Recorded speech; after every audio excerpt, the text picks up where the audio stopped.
Are we ready to escape social media or what? Are we ready to break up with social media or what?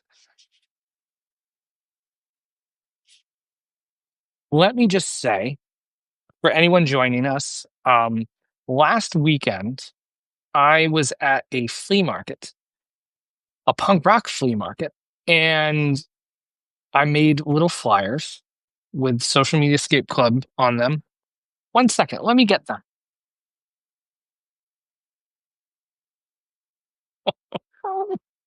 So I made flyers, Social Media Escape Club flyers, um, Social Media Escape Club, and then the text here says maybe centralized kingdoms of power and influence aren't the answer. That's from a post I wrote back in 2024, and then a QR code which would take you to that blog post. Now I had those set up on a table at this flea market, a punk rock flea market. It was just so fun seeing all these different people. We were selling, me and my friend, we were selling musical equipment at this punk rock flea market. We did really well. Let me tell you, my friend was selling a bunch of drum stuff. He sold like $700 worth of stuff. I sold about three, and that's fine. But yeah, I had these flyers up and had conversations with probably about a dozen people that picked one of these up. And it was great. It was, it skewed younger. It was a younger crowd, punk rock flea market, of course. So, no, it was really fun.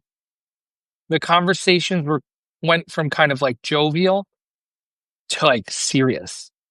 Like, I'm serious. I need to get off social media. I need to delete Spotify. I need, like, it was, people seeking real connection, people seeking, like, going back. Like, the life we had before social media is possible. It's possible. We're still here. We still drive to the grocery store and buy groceries, and we still go to the library and get books and stuff. Like, that exists still. So don't believe for a minute that we can't go back to blogs and RSS feeds. We went back to vinyl records and cassette tapes, right? People still take photos with film cameras, don't they? And none of those people are like, oh, but no one will do film. No one, why would, no, you do it because you want to do it. Like, if you don't want to be on social media, fine. We're going to find ways so we don't need to be on social media. And then challenge the idea of need along the way. And if you read Social Media Escape Club, you probably get that. So that's probably why you clicked and and you're here now live or watching in the future. Real quick, I'd love to ask anybody that's in the chat, or well, it looks like there's about 10 people here right now. Your earliest internet memories. Who's got memory? What's your earliest internet memory? I remember one of my first was SAT, Internet Relay Chat, IRC. And I just remember, and there were a whole bunch of like friends from my little local music scene that were on that. We were in a channel called PA Straight Edge. We weren't all straight edge, but we loved hardcore music and stuff. And we would go on there and we would just chat with our friends in the morning, late at night.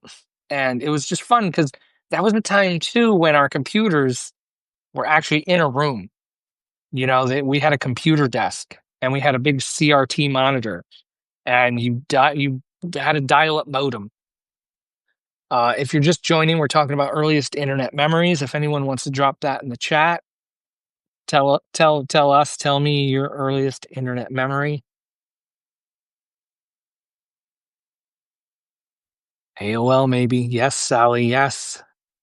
Making AOL. I didn't get on AOL because that was long distance for us where we lived. So locally, we used something called Penteledata in the Poconos, and it was dial up. I remember when we ordered it, we actually had someone in a cable news truck, not news, from the cable company, from Blue Ridge Cable. We ordered internet, and they drove in their truck and delivered a CD to us that we had to install on our computer so we could dial and get connected to the internet. 1995, I think that was. Yeah. Mary Beth Kaplan, AOL, coming home from hanging out with my friends in high school and then continuing to hang out online. Yep. Yep. Hey, Scott Perry's here. Scott Perry, if you want to drop in the chat, we're talking about earliest internet memories right now. Boy, I bet you and I have similar tales of that. So far, we've heard a lot of AOL stories, so at least two. So, but yeah, early internet, 1995. Someone wants to do the math for me because I don't want to attempt to do that right now on a live stream. Is that 30 years? Hi, Scott. 30 years, right? 1995, 2005, 2015, 2025. Is that 40 years ago? What? No, no, maybe. Who knows? I'm not good at math.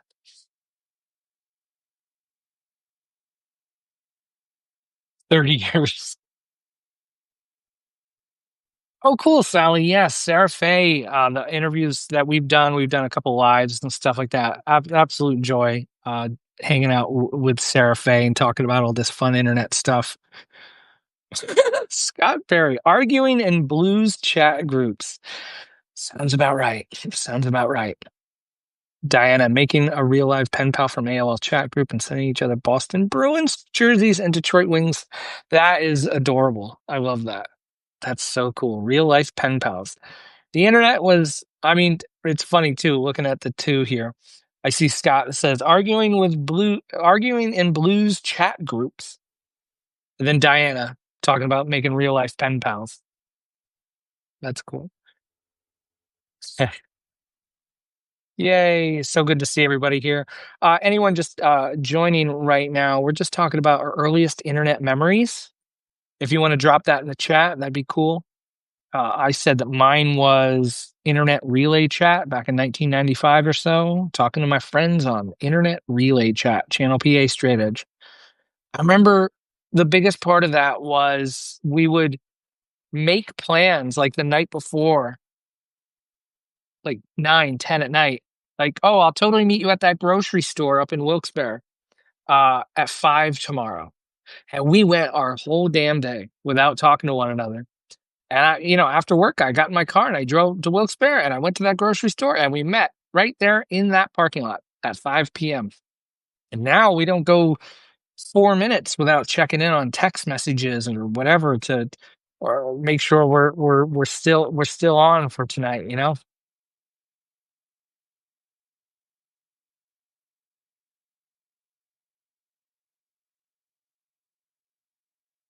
Hmm. I'm looking at the chat over here, making sure we don't miss anything from early internet memories. Um,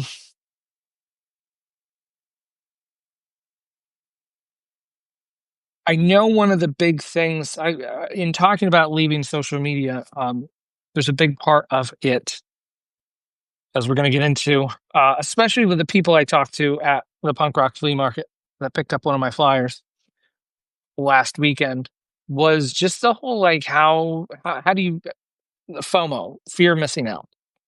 How do you know when this isn't when this event happens or that event happens? Because still a lot of local businesses, local retailers or artists or musicians, bands still only post on Instagram. And then they wonder why no one shows up. Because one, not everybody's on Instagram. And two, even if you do post it and people are following you, 4% of your followers actually see it. So even if you are on social media, you're still missing out on events. You're still missing out on stuff that's happening in and around your area because algorithms make it so. But how did I know about the punk rock flea market? Well, my friend told me about it. And then another friend of mine, like when I mentioned this, was like, oh, yes, I know about that. That's coming up. So and so sets up at that and sells cookies on occasion, but they weren't around that week. So there were no cookies there. Um, just talking to people that, in your community, talking to people, that's a big thing. Making flyers, emailing friends.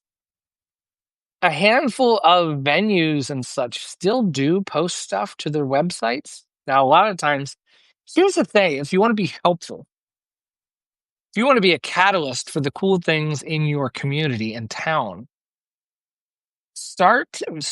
make an event listing for your area, for books or something like that. Maybe you could be the go through the task of looking at the different books shops and stuff like that, and looking at their events on there, and just throw them in an email list, and then call it whatever your town is, book events listing. Hey, sign up for my book events listing email list. I send out an email every Monday for events that are coming up every week. Then all you have to do is, you're helping people get off social media. Because if you just go and look at and maybe you have friends that are still posting on Instagram, they're still posting their events on Facebook, stuff like that. You can just go in covertly, take that information, it's public information, put it in a newsletter, and then start telling people, hey, sign up for my newsletter. That will tell you about all the cool events that are going on in town. Now all of a sudden you're the cool person in town, letting people know about the cool events. There you go. Be helpful. Be helpful. Anyone here struggling with leaving social media? Anyone here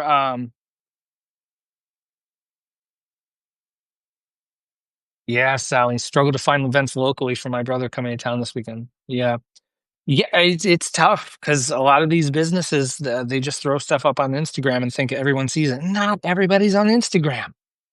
Like that, no smartphone ships with Instagram. Every smartphone that you buy, it comes with an email app and a web browser.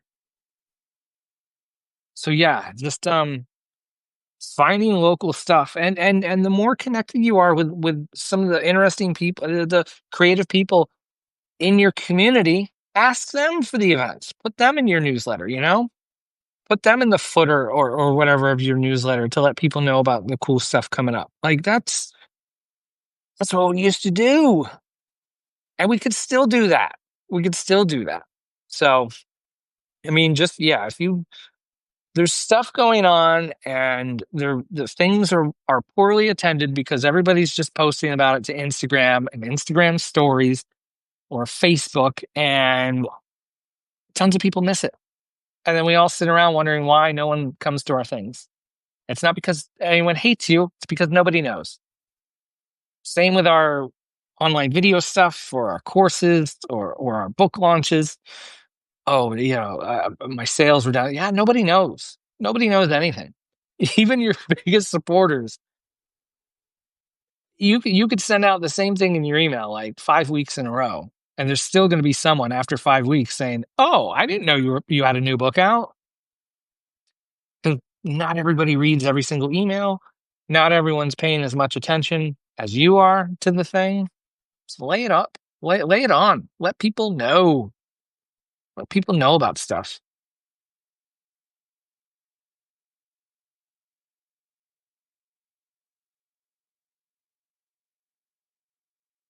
Sally, yes, struggling to leave social media group community to 200,000. Holy moly, Sally. Where at? On Instagram, Facebook? Please. Oh, plans to do your email guidance. Great. Yes, Sally, please email me. In 200,000 on Instagram. And hold up, calculator. I'm actually bringing up the calculator. I'm going to do this. If you want 1,000 true fans out of 200,000, you that's just 0.5% of 200,000 that need to give you $100 a year for the 1,000 true fans thing. 0.5%.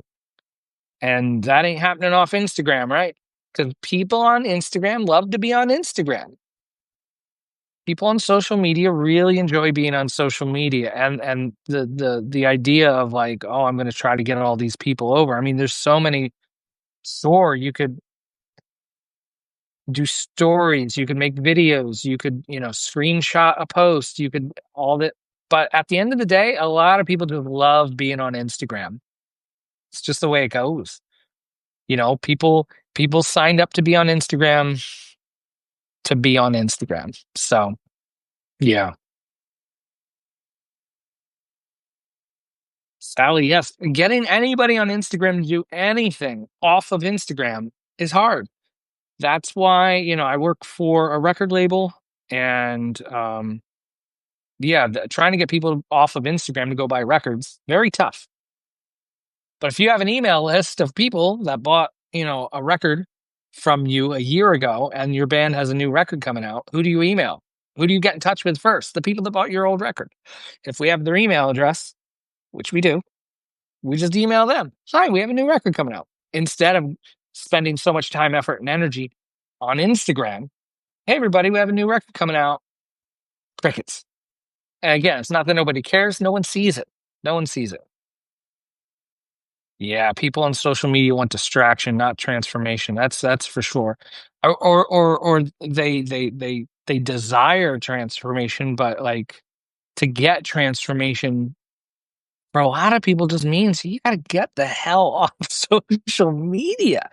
Like I liken it to like, I mean, because I deleted Twitter, Instagram, Facebook, LinkedIn, still in Substack notes a bit, but the idea that oh, Fog Chaser's here. Hello.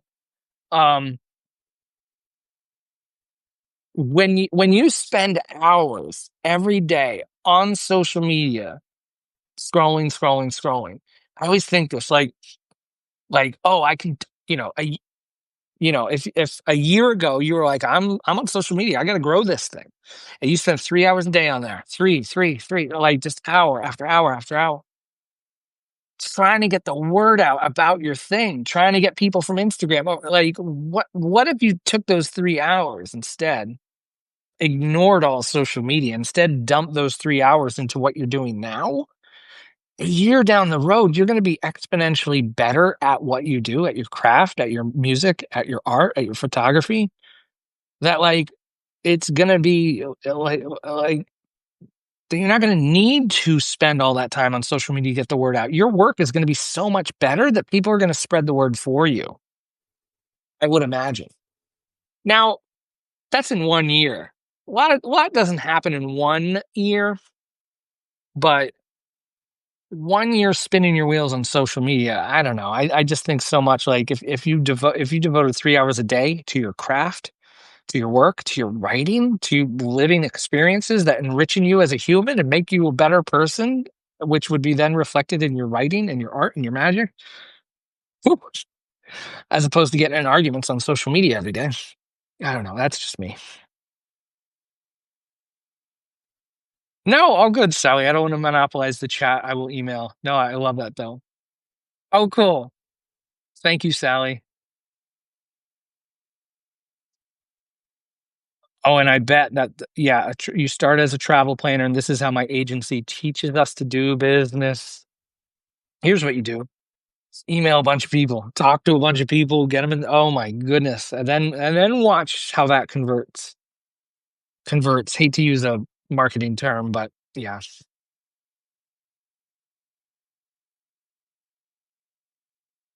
Oh, Mary, you love your poet friends there. Yes, it's so amazing that we'll give over our best material, Meta, to Instagram. It's such a bummer.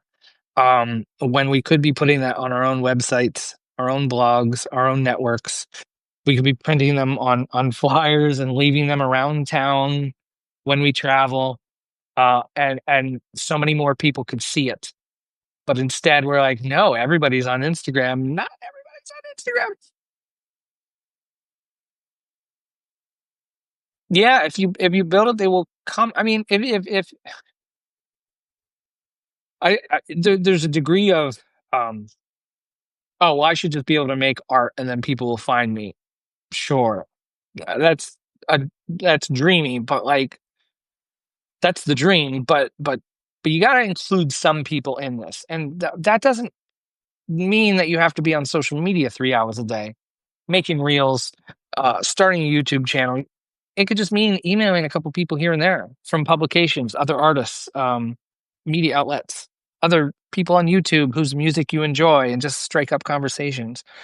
People, people, people.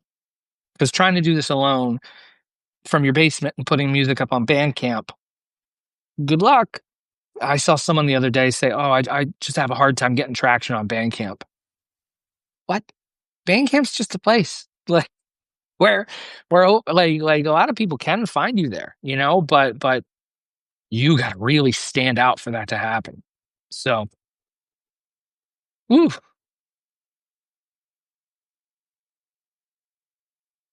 yeah. Scott says it's an attention intervention gap. People have good intentions, but have a tough time adjusting their behavior to achieve them. Scott, I will say to echo that. Um, I hurt my back a little while ago, so I wasn't running as much. I was running like 30 miles a week, and then I totally fell off because I hurt my back. And what happened from that? I put on a few pounds because I wasn't active anymore. Um, and I was eating like a dummy, and because I was sad, and because I couldn't run. And now it's just like, well, shit, why don't I just walk? Go for a walk, dummy, And so this month, September, I want to feel better. I want to move. I want to get out there. I want to breathe more fresh air and be on the computer less. So I've set a goal of walking 10 miles a day around my town. Freaking do it, Like, is that a magic potion of like, oh, well, now I weigh as much as I did in high school and I run fast now? No, none of that. But I feel great because I'm spending 3 hours a day outside walking around town. It's great. What a great side effect of not being on the computer. Um, yeah, Diana said it. Even an hour a day turns a lot of progress in a year. That stuff compounds. One hour, 1 hour, 1 hour. We don't have to be doing this full time. You don't have to quit your job and be a full time painter. 1 hour a day. 1 hour a day. It's better than nothing. Um, Sally, yes, I was consumed for 6 months to grow. Yep.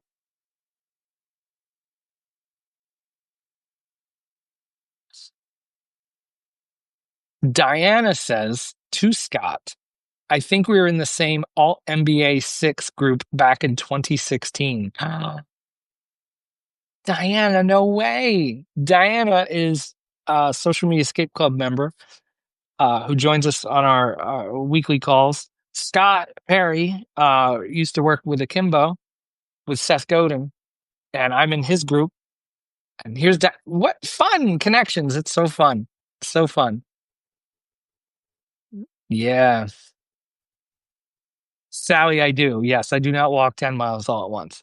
I try to wake up right away before I do anything and go and try to get 3 miles in. And then before noon, I try to get another 3 miles in. Takes about an hour. So that's 2 hours. Then I got the rest of the day to get in 4 miles. Some days I run it. Lately I haven't because it's still been pretty warm out. I hate running when it's warm out. It's getting cooler. So yeah, that is so cool. Diana and Scott. Heck yes. Yes. Thank you, Mary Beth. Yeah, Sally, I met Scott on a freelancer workshop, I think in 2019 or 2020. That's how I met Scott, who then I met someone on that call, um, this person named Nikki, and we connected from that. And we've been talking almost every Monday since then, since 2020 or so, because of the freelancer workshop. And then Nikki was telling me about her coach, Scott Perry, and that everything comes together. The biggest, most fun part about all this is people. Sally took the freelancer workshop. Yes, that's so cool. Get better clients, right? Get better clients.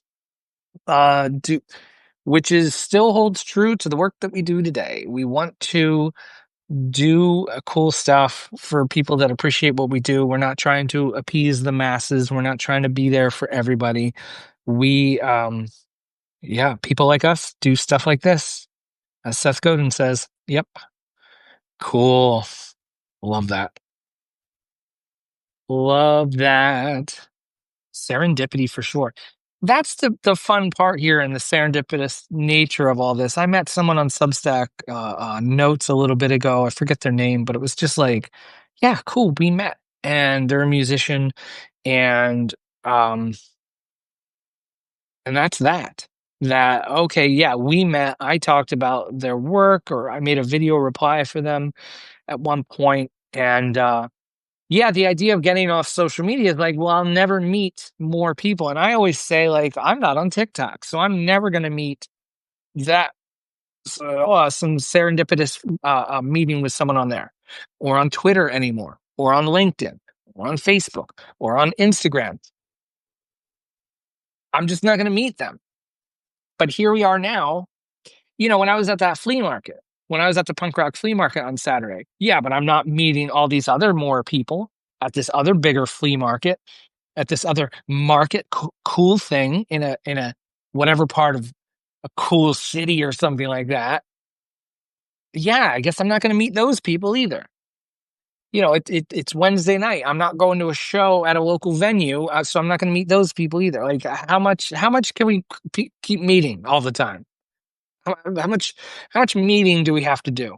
And that, which gets me to a point I try to make all the time, is like, what about the people that you've already met? Have you talked to them recently? Sure, you sent them a newsletter. Cool. Have you emailed anybody, like, individually? Um, have you reached out to people you admire whose work that you love and been like, yo, I love that cool thing that you wrote? People that are already in our creative orbit. Have you talked to them lately? Or are we searching for more, more, more? Um, Sally, totally get your pain point of like, oh my goodness, I have 200,000 followers on Instagram. That's bananas. And we kind of feel like we have to bring all those people over. And at some point, like, you're not going to get 100% of them over. Some people have some luck and some don't. Who knows? I mean, it's a roll of the die, with this stuff. But whoever does come over, comes over. You can DM those people. A few of those people, don't do it too much, because Instagram will probably flag you and suspend you. You could also leave comments for people that leave comments on your work.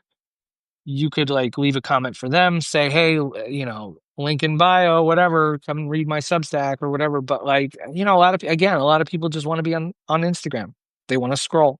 So, I mean, it's a bummer, 200,000 people, but you're not the only one with that problem. And I don't think there's an ultimate solution to that except tenacity and just trying everything that you can in your power. I mean, it's trying to get your followers from social media platforms to find your work on your website or your Substack to sign up for your newsletter. Just remember, there's a lot of very well-paid people that work at social media platforms that will do everything in their power to keep you from succeeding.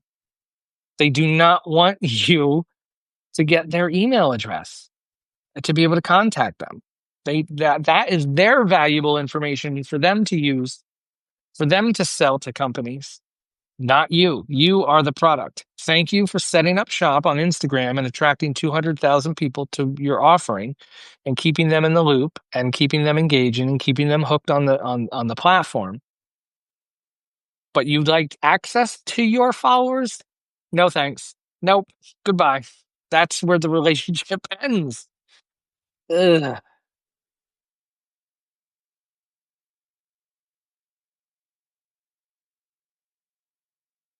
Yeah, Sally. That's another thing too. Is at what point do you work less, or worry less about leaving that amount of people behind? Like, for your own sanity, for your own mental health, for your own just, like, growth. I mean, 1 foot still in that Instagram space or whatever space for anyone on here that's trying to get people from a social media platform to your newsletter. At what point is it law of diminishing returns? Like the effort and energy required to try to do that when you might have 100 or 500 or 1,000 or 4 subscribers. Like who's more important than that?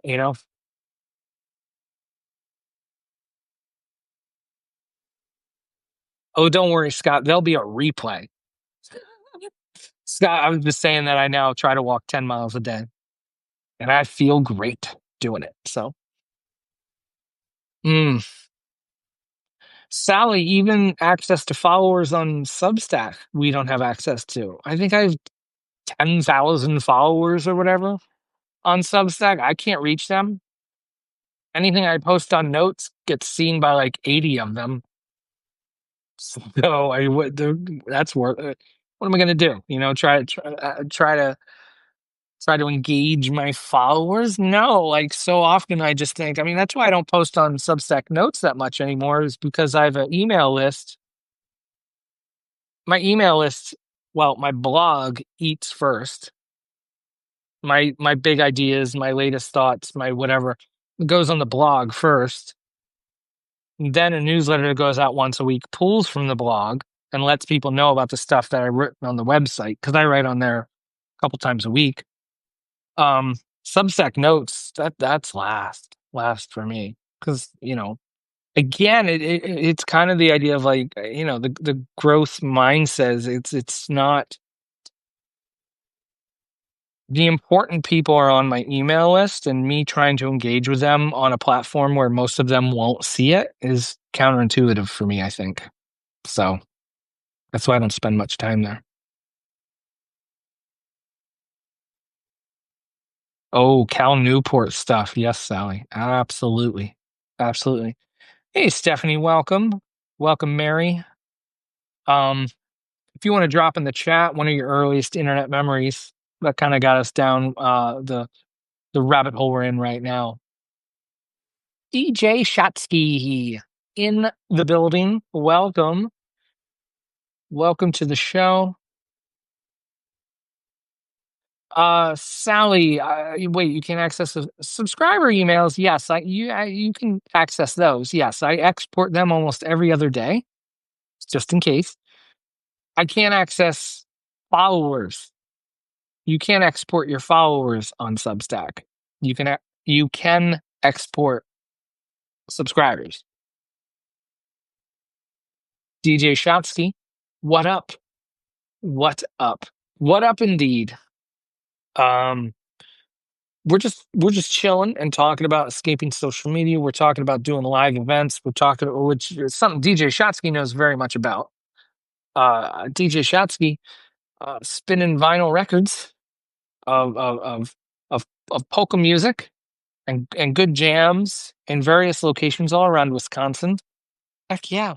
And has an email list powered by Substack to let people know about the work that they're doing. Heck yeah. Heck yeah. DJ Shatsky, I don't know if you saw the flyers I made. I set up at a punk rock flea market last weekend and came out about a dozen people picked one of these up. It was pretty cool. Led to some cool conversations in real life about the Social Media Escape Club. It was a good time. It was a good time.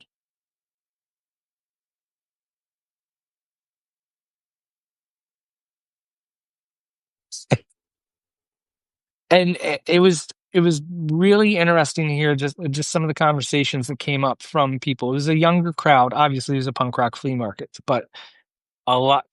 The fun thing, a friend of mine, Sean Cannon, who I interviewed on an escape pod last month, one of my Zoom calls with subscribers,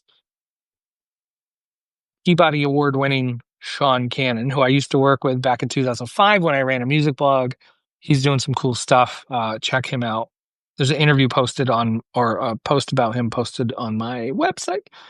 Anyway, we were talking about how the kids, the younger generation, they're buying records, they're buying cassettes, they're buying books, they're going to shows, They're going to listening parties at record stores. They're buying tiny point and click, point and shoot digital cameras.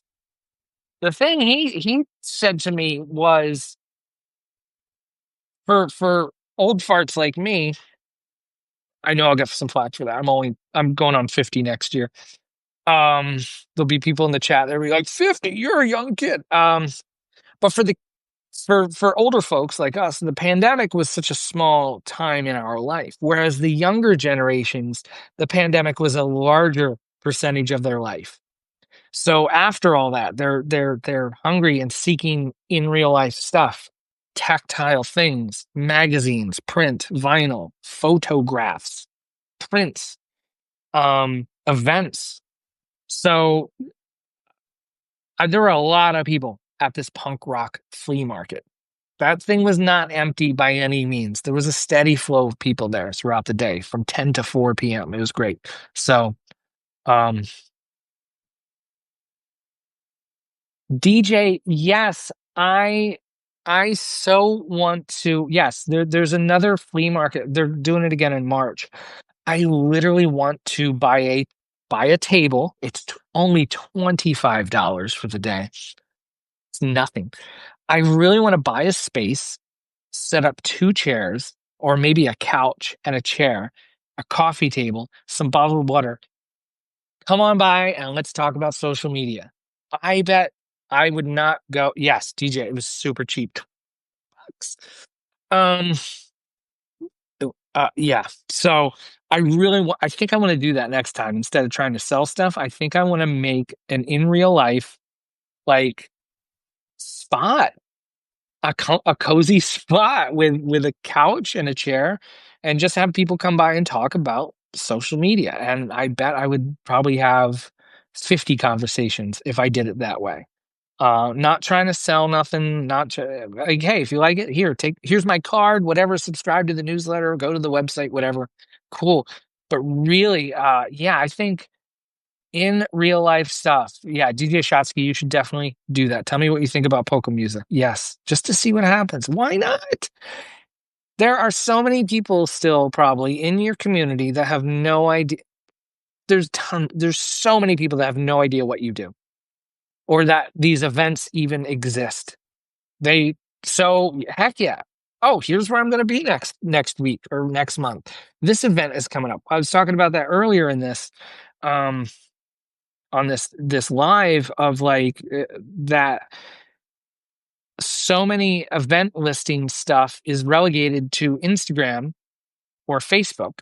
And so a lot of people don't know what's going on because they're not on Instagram or Facebook, or if they are, they still don't see the posts because that's how algorithms work. So I was saying someone in the local community, maybe a DJ Shotsky or whoever, could compile all this stuff from all these different events and put that into a newsletter. Now all of a sudden your newsletter is not just about you, but it's also about the community and all the cool stuff that happens in and around you that other creative people might be interested in. So yeah. Diana, yes. Punk rock flea market in your yes, heck yeah, go to that. Go to that. There was so much art at this punk rock flea market. Obviously, there were a lot of artists there, jewelry. There was a knitter across the way making knit stuff. There was only one other person selling records, of course.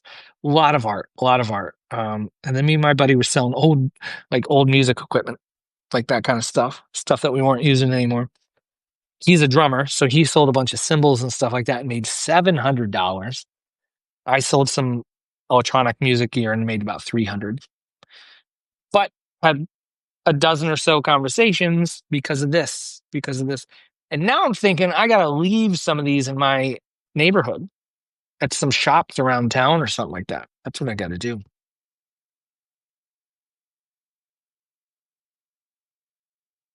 Yes. The way you found out, Diana saying the way that they found out about the punk rock flea market was the community board at the local coffee shop. Yes, we've been doing we those exist and still exist. And yes, I see shops on my main street with stuff taped up to the windows of local events. It's still a thing. My We have a local community newsletter that does go out every week. of events, from the local breakfast that supports the thing over here, and the Rotary Club this and that and whatever, a lot of that stuff. Those emails still work. So email lists and the flyers. The flyers are such a big thing still. Like having something tactile. Even when we're sitting at our table, someone approached my friend, his friend, a musician friend. He came up, he was talking. He handed him a flyer. The guy walking through, like, oh yeah, I'm playing so and so. Here it is. Like, here's a physical flyer. My friend took it and he had it. He's gonna touch, once he goes home, he's gonna empty his pockets. Oh yeah, that show's coming up. Yeah. Do not devalue the idea of print. I made these. Yeah, Fog Chaser. This was 8.5 by 11, and I just printed, one, two, three. I used Apple Pages, I think it was, to do that. So yeah, three of these fit on a page, and then I went across the street to the print shop and handed them the printout of it.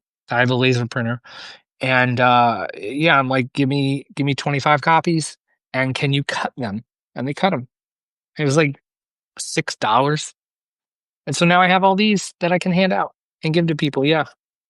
Yeah. Just print them at home. Yeah. Print them at home. And I mean, really, like, Canva is, if you're not super like up on graphic design and this, that, and the other, Canva can really do a lot of stuff. I made business cards with them. Business cards, great thing to hand out to people. One of the members on our social media escape pod Zoom calls that we do every week, they're a designer, and they went to a design conference and said that them and one other person had business cards at this design conference. Remember, like, designers were always, there were books about business cards. I remember those from back in the day, but so many people don't have business cards now. But you can. So for your publication, for your newsletter, for what you do, you can make business cards. You can put whatever you want on it. I made back in the day, I made business cards for my music blog, and I called myself the Head Burrito. Setzwerkheiser, Head Burrito. You can put whatever you want on it. So yeah, we got about 15. I'm gonna hang out here for another 15 minutes. Anybody got any creative challenges or something that they're working on or cooking up, or an idea that they have that they want to run by the crowd here? We got a nice little group here. Um, Love to bounce some stuff around. If you go to my my profile, if you go to my profile up here, if you're on the phone, you can click that and go to my thing. Um,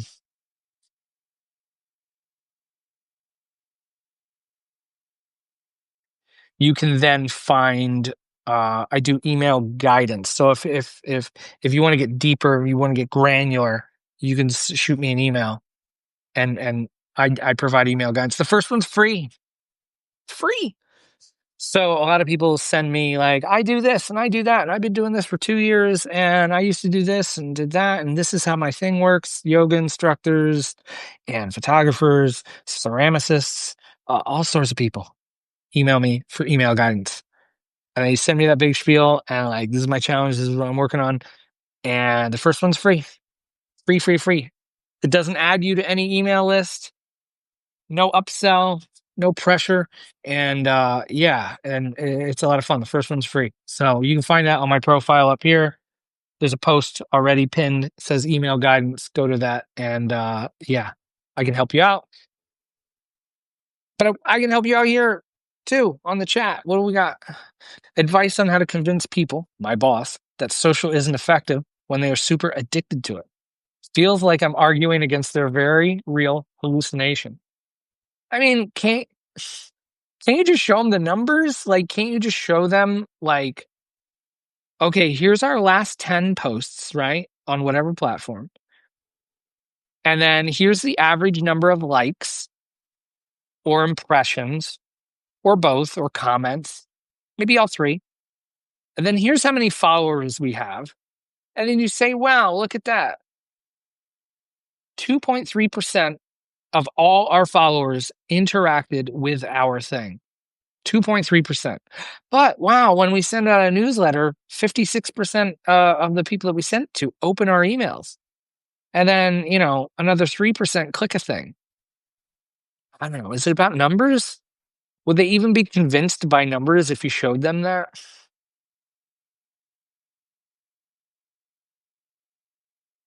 I recently with a client, they made up a slow thing. Hey, sign up for our drip campaign.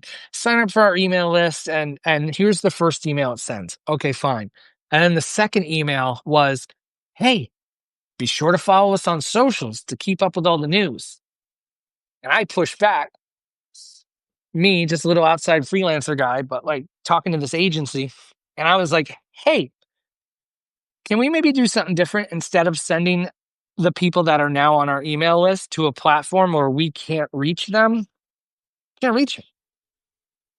If we have 1,000 followers and we send, and like we're gonna reach, you know, 3% of them. Why don't we? Why don't? How about the next email? We get people to come to our site. Let's point them to something on our site. If they open the email, great. That's a miracle. Are we going to waste a click sending them to Meta? Are we going to waste a click sending them to YouTube? No. Let's drive them to our site. So yeah, I don't know, DJ. I don't know if you there's got to be there's I mean there's we can always make numbers do what we want, I guess, but you can't I don't know, you can't lie about actual views, right? You can't lie about actual like moving the needle, right? That if people click. So how many people are clicking from social media? How much time is someone devoting to social media versus how much time you're devoting to email marketing, and how many people are actually interacting? And so then, which is more impactful? Is a click from the email list more impactful? Probably.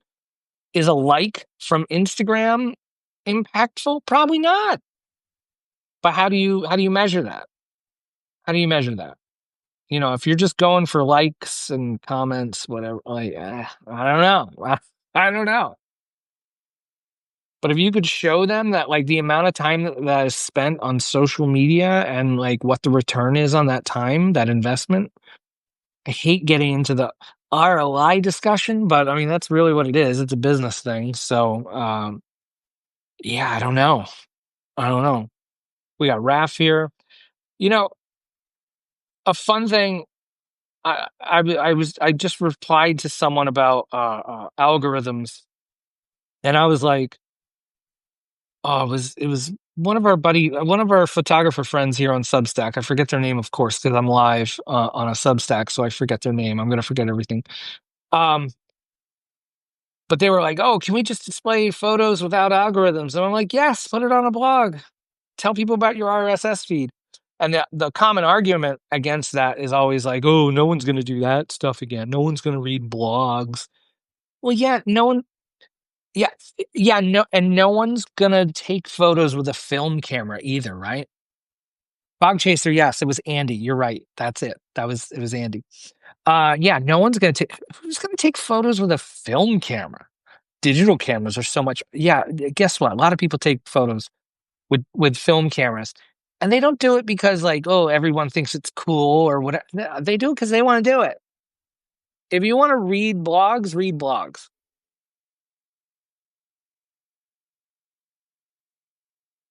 And same with vinyl records. Oh, who buys vinyl records? Who buys albums anymore? Guess what? Deftones put out an album a week or two ago and sold 60,000 physical albums. 60,000. Yeah, well, they're the Deftones. No, a lot of big bands do not sell 60,000 albums in first week sales. Yes, I said film cameras. Yes, you're on the right call. I was just talking how that we if you well, yeah, blogs used to be cool, but now everyone does something else. You're allowed to do stuff that other people don't do. I have two blogs. I have my SethW.xyz and I have Social Media Escape Club. That's a blog. And you can just do that. We're adults. We can do whatever we want. We could put Chief Burrito on our business card if we want.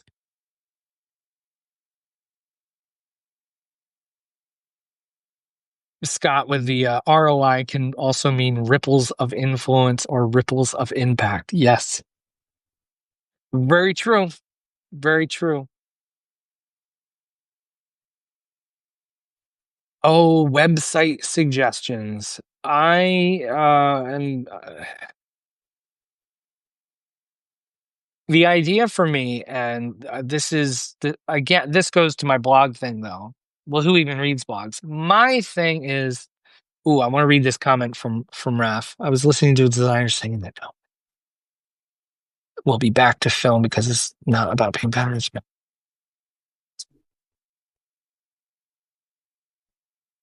Oh, and yeah, big time. Analog is such a big thing. Yeah, I was at a punk rock flea market this weekend. There's no digital. It was analog stuff that people held in their hands. My buddy sold a guitar for $150. I sold a bass for $100. Like to young kids, they want to play instruments. You know, they want to hold things. But website suggestions. I'm going full contrarian here. I'm gonna say you need a blog, not a website. Um, my thinking behind all this is how have people read the news or read things for centuries? It's kind of a blog format. There's a picture and there's text. And there's another picture and there's text. And guess what? I just described Instagram there as well, didn't I? And then that's a newspaper. That's a magazine. Oh, here's a photo of a band and here's them talking about their new record. Or here's a picture of an apple pie and here's how I made my special apple pie. Picture, text, picture, text. And so what I love getting away from is this new website thing that everybody wants to do, and it drives me nuts. Every website looks like a business card with like 18 links along the top, a big photo, here I am, and then some H1 tags, and then right below it, it's like sign up for my newsletter that you haven't seen what it looks like, but sign up for it. And then it's another thing and another thing, and I'm just such. I mean, I've been blogging since 2001 in one form or another, and I just think that's there's still so much value in a blog because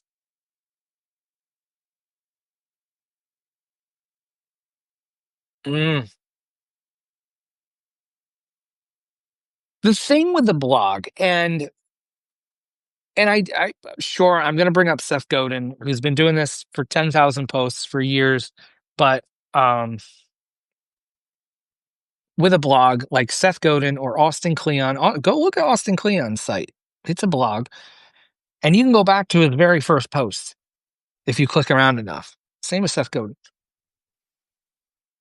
These websites that have a million things at the top and pull down menus and this and that is basically telling the people that show up at your site, good luck. You pick. You decide. Here's a menu. Good luck. Whereas, like, think of your website as IKEA. When you walk into an IKEA, you can go this way, or if you know the certain particular way you want to go, you can go over this way. And it guides you, right? It guides you. Here, over here, we're going to start here. I'm going to show you this cool display. That could be a blog. Like every day that you show up on someone like a Seth Godin or an Austin Kleon, or Swiss Miss, you start like here at the top. Here's where we're starting today. We're starting here. Well, I don't like that. Keep scrolling. And then you find another post and then another post. And maybe you decide it's not for you and you don't read it anymore. That's fine. But at least like that first post is like, oh, we're talking about this today. And then you scroll down, the next post is like this thing. And then the third post is, oh, okay. So now all of a sudden you're starting to get a feel for what the people do without a freaking headline, without a photo and a headline and some other smaller text about how I specialize in unique decision-making performance enhancements. What? Let's write a blog post. Write a blog post. And then because I feel so much with like, again, any of these other people I just mentioned, you do that over and over and over and over and over again. And then when you have something to sell, if you have something to announce, that's a blog post. And now you have people that regularly come to your site to read stuff out of habit. Maybe they put it in their RSS feed. Maybe they subscribe to your newsletter that points them to your blog, and they read it. It's right there. It's true. Your blog needs to answer the marketing trifecta. What's it for? Who's it for? What promise are you making? Yes. Yeah. Sally, yeah. The sounding easier part, I think, for all of us is we need to get back to just doing easy things. Like instead of like, I hear it all the time, like, oh, I got to update my website. That sucks. I got to hire a developer to do this or do that. That sucks. But a blog, you just write, you know? Yeah, but it doesn't look, well, whatever. Like, who's it for?